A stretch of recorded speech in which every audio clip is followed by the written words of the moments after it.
So Brian, Yeah. what is it that? Why did you decide to do the SCA thing?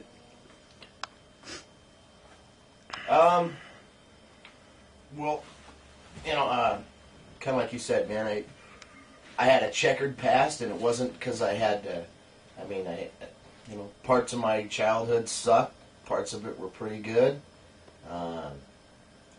Some of the dumb shit I did when I was growing up, hanging around with, some nefarious characters and whatnot. It was a choice. It wasn't like I was brought up in that kind of life, but I was being a knucklehead. Turned out I just, kind of got picked on when I was younger. I was a smaller guy, and I figured the best way to not get picked on anymore is to become a tough guy. So I started hanging around with tough guys in Seattle, and then thought I was a tough guy, and the next thing you know, I ended up in a hospital and got beat up pretty good. My guys that were my guys, and we were thick and thin. They all went away, So then I met my wife, who I've been with for 17 years now, and we were together for a few years, and then I had some friends I was talking to in the lunchroom at work one day, and he was talking about this thing that he did called the SCA, the Society for Creative Anachronism, where they go to events and they dress up in medieval fashion. They pick a time period. They pick an ethnicity kind of thing, or a kind of type of person they would have wanted to be, and they do their best to portray that person or persona by how they dress, whether it's Elizabethan or whether it's a Celtic or a Nordic person, Swedish, Norwegian, Germanic, Irish. They just do their best to say, if I was a person 400 or 500 years ago, what would I be? What would I look like? And I thought they were out of their fucking minds, honestly. I thought they were nuts. I'm listening to them talk, and I'm like, you guys are nuts. And I was like, that's cool and everything. I mean, I saw Braveheart, right on. But, man, I was like, yeah, that's crazy. And a friend of mine talked me into going to this war. And it was 1998. It was called Baroness War, and it was down south, southern Washington. And so I packed up what stuff I had, regular camping gear, and I went down with these characters and showed up on site, and they'd rented an entire fairground. And as we start pulling on site, I'm looking around and I see some relatively normal-looking campgrounds and stuff, and then as we start driving further into sight, man, it's like kind of crossing over that third dimension kind of thing. There was this huge pavilion. I remember the first one I saw was this huge pavilion with this draped top, and it had a spire on the top of it, and it had this guy's banner, his flag, and it had some sort of fish on it. It was I can't remember what kind of, but it was this very medieval-looking campsite, and the guy had like wind, like those hurricane lanterns hanging out front, and he had wooden furniture out front. And I mean, it was just like somebody just hit the rewind button by about 500-600 years, and I was like, whoa! I mean, this guy had his shit together, and so I kind of went off to the side and set up my own camp and everything, and I hung out with these guys all weekend long. And the more I hung out with them, the more I talked with them, I remember seeing them before, and people going, freak, fag, weirdo, stuff like that, and all of a sudden I'm hanging out with these freaks, and the next day they were going to have a war, and they were going to go out and they were going to fight. And these guys were literally not, there was no, lightning and wizardry and stuff. I mean, these guys had armor, and they had these sticks made of rattan, and they had these 12-foot pikes with a compression end on it, and I mean, these guys were really throwing down. I mean, they were fighting, and they were keeping track of score, and the marshals of these events set up these different scenarios, and oh man, I was just like, dude, how do you do that? And a guy that I'd known for about a day goes, "Oh, you want to learn how to do this?" I'm like, "Man, this is kind of cool. I thought you guys were choreographing this stuff. You guys are really fighting to see who's going to win which thing for bragging rights."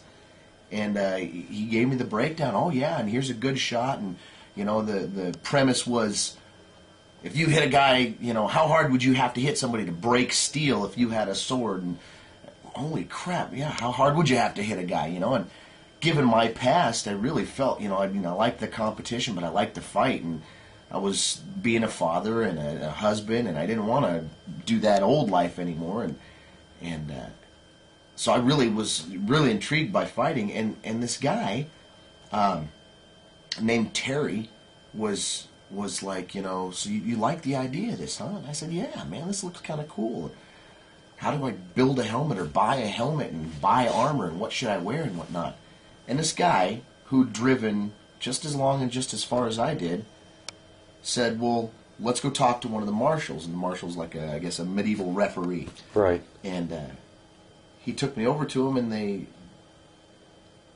talked to him about me being brand new and wanting to fight and whatnot. And the guy says, "Well, do you have any armor?" And this guy, Terry, like I said, I'd known him for a day. I says, he says, "Do you have any armor?" And Terry says, "Oh, yeah, he's got the whole 9 yards." And they said, "Okay, well, we'll warrant you for the day." And I'm like, "What the hell is that?" And well, these guys literally go to practices, and you have to have a fighter's card. It's an authorization that says that you're, skilled in specific kinds of weapons, forms, and stuff. And so I'm thinking, he lied. I don't have anything. And he takes me back to his camp, and he pushes this trunk out, and he says, "Here, you can wear my stuff for the weekend." I'm like, "You drove just as far as I did. What are you going to wear?" "Yeah. Just do it. Go ahead. Have fun. Have a ball." And so this guy that I just met sends me out. They warrant me for the day to be able to use an axe and a small shield, which is pretty low, basic stuff. I mean, yeah, but it's good for a first timer. Sure. But you can get really proficient at it and stay with it if you want to. Break in. Yeah, so they give me this little buckler and this axe, and I spent the next 6 or 7 hours on this field just eating dirt and getting beat to crap. I mean, these guys just kicked my ass. I didn't know what I was doing, And I came home from that weekend. I mean, I was bloody and bruised. I mean, I've got some scars. You can see I've got lasting scars from fights. Sometimes you get whacked here. I got a scar on my bicep here. You can see my hands. I just got back from an event from the weekend, and that's the causes of stuff. And sometimes people accidentally hit you too low and blow your shins open, and you walk away with some scars. But goddamn, it was fun, man. I had a blast, and I was hooked. And like I said, that was in 1998. And then I got hooked up with another friend of mine who was started about the same time, and his name's Richard. And he after he'd been in for a while, he got moved along. He was very, very good at it, and he took me as a student. And I started off as a man-at-arms, which is, in a period sense, would have been like armor packer, shine my shoes, pack my armor, and then follow what I do. A little minion. Yeah, a minion, yeah. And he was a squire at the time, and learning to become a knight. And so I was his man-at-arms for his entire history of being a squire, and he was a squire for 5 years. So I was his student as a man-at-arms for 5 years, and then he got knighted. And the knighting is a huge culmination of your efforts to become something. And if that was your only goal, good for you. But there's so much past that. But becoming a knight is a huge deal. And after he got knighted, he turned around and asked me to become more than a man-at-arms, to become a full-fledged squire. And a squire is identified by a red belt that he wears, and it shows the belt is a sign of fealty, an oath that you agree to do as you're told and learn whatever he has to teach, and from whoever he says to learn it from. And a good knight will, if he can't teach you, he'll find somebody that will. And so he would farm me out to a lot of these other guys that had been doing this game for 20 years, 25 years. And so then I spent another 4 years as his squire. So I spent 9 years learning to be a knight. And it's funny, I became a knight last year, and it's funny. Everything that I was learning to become a knight, what I learned is that was step one of a million. How did all these things actually become a part of changing your life? Humility, learning that there's, learning that knighthood, that everything I wanted to become,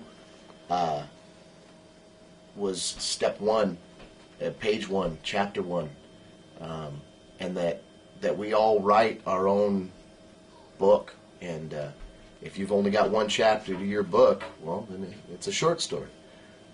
It took me 9 years to become a knight. I've been in the society now since 1998, since that Baroness War. And 9 of those years I spent learning to become a knight. And what I learned was, yeah, I can fight, and I fight pretty well. I do okay. But I learned that getting that knight's belt, I had to learn. I had a lot more to learn about, not just about fighting. That's easy. Humanity, being a father. Part of the knighting ceremony is there's several parts to it, but there's knights are identified, physically identified on the field by 3 major things: a set of spurs, a white belt, and a chain, an unadorned chain, and they are the only people that can wear that regalia. But those are just the physical things.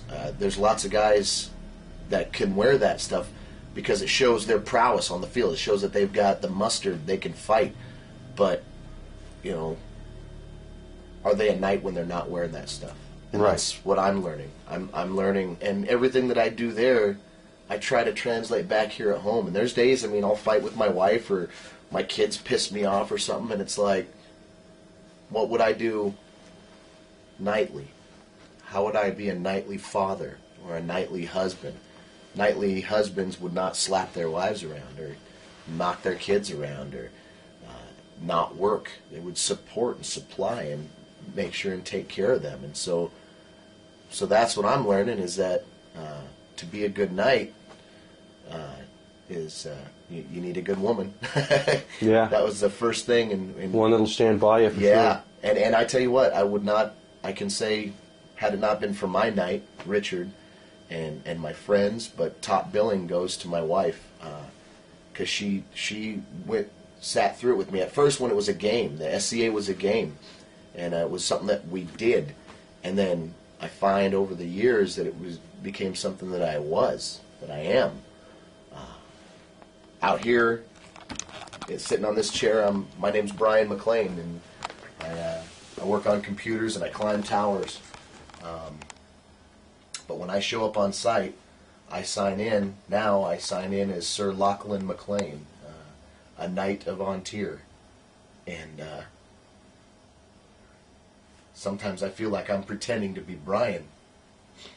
And that's those weekends that I get to go do stuff is when I actually get to be who I am. Like I said, I get to, You actually get to be who you really want to be. What I want to be. And what I want to be is a good man. And it's funny that sometimes that game is, I can be a good man either place, but it sure feels nice to take off this costume and put on some comfortable clothes and sit around and hang out with friends and have some drinks and tell stories of when we first started and the evolution of stuff. And when my first set of armor that I made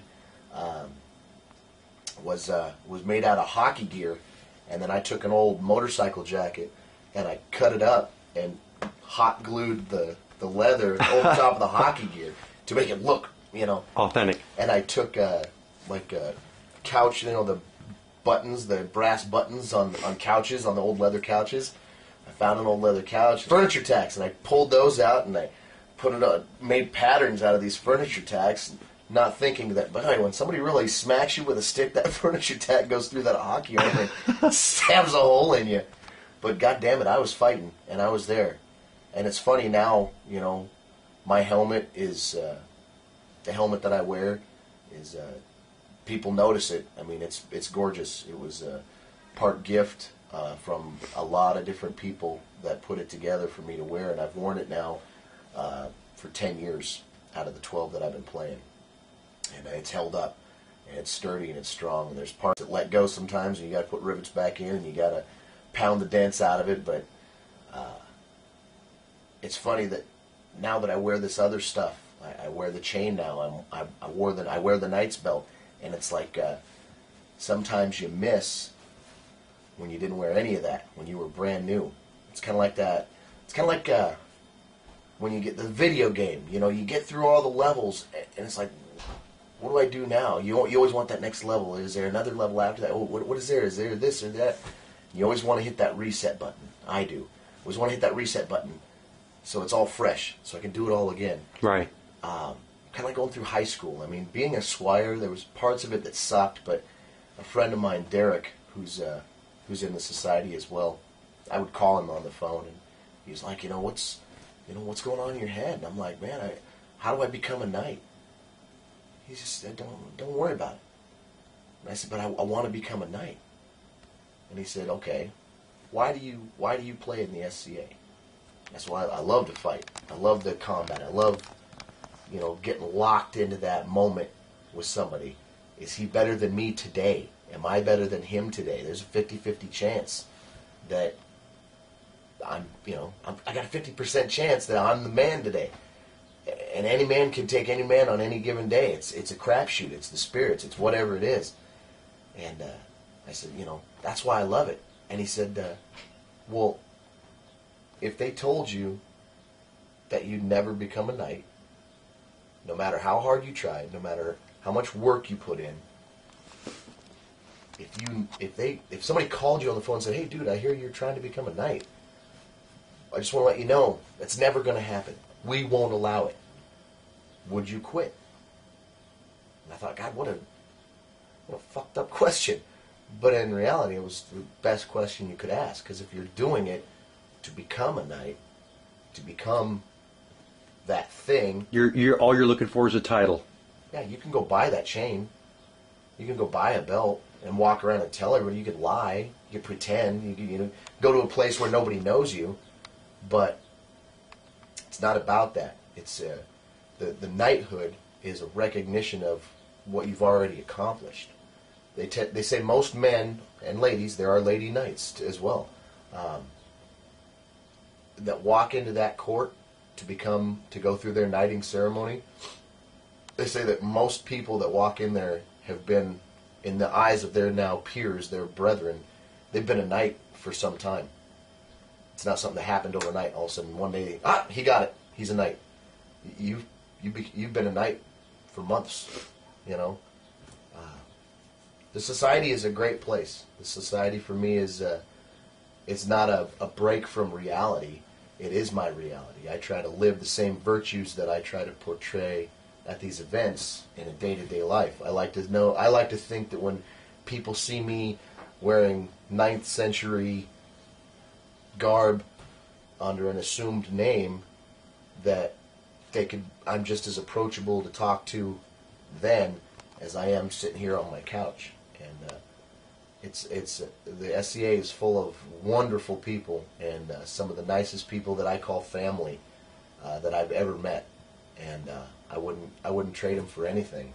My wife received her first award, and Quinlan received a kingdom level award.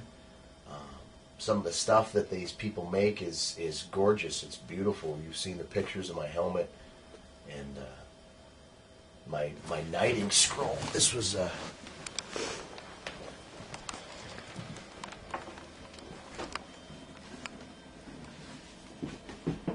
the scroll that was handmade when I became a knight. This is the king and the queen, Vic and Inga, that made me a knight of Vontier. The wax seal. Here's the wax seal. The knighting scroll has all the 3 symbols of the knight. We have the white belt, the gold chain that links everybody together, and then the spurs of the knight. And this was made by Terry Carricker for me. It's got some symbols on it.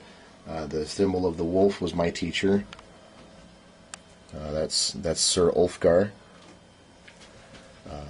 The symbol of the castle is where I come from, here in the inlands. The symbol of the dolphin is part of my device. The symbol of this castle is the symbol of the man that made this scroll for me. He's also the same guy that gave me the armor that day when I first played. Sure. This is him here. This is Terry. He's kind of my adopted dad. And this symbol here of the fire is his lady, Kim, who kind of became my adopted mom. They kind of took me in and treated me like their son. And then this three-piece symbol here is also on my armor that I wear. You can see here is the dolphin. And then if you look up here, here's that same symbol right there that's on my scroll. And the two suns are on each side of my armor, one on the left, one on the right. And that symbolizes my wife, my goddess, Dana, and my two sons. And that's I always try to keep them in my heart when I'm thinking about what I'm doing, because I know they're watching. And that's always a hard thing to know, that they don't care if I win or lose. They just want to know if I'm going to be an honorable man.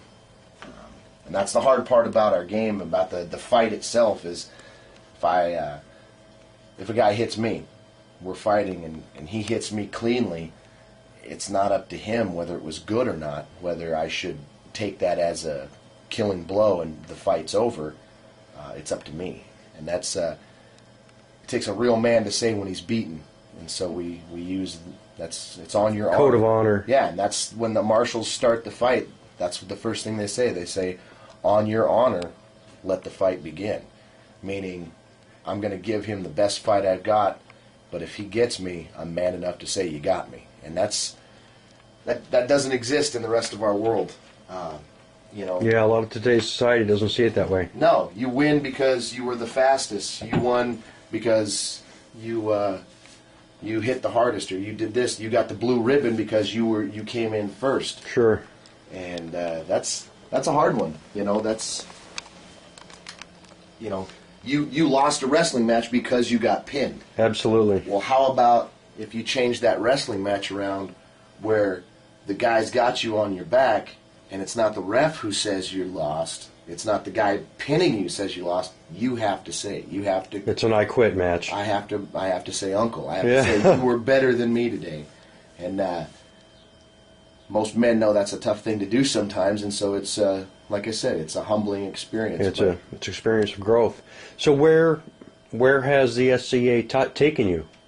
I've been to California, Idaho, Oregon, Washington, Idaho, Montana, Canada.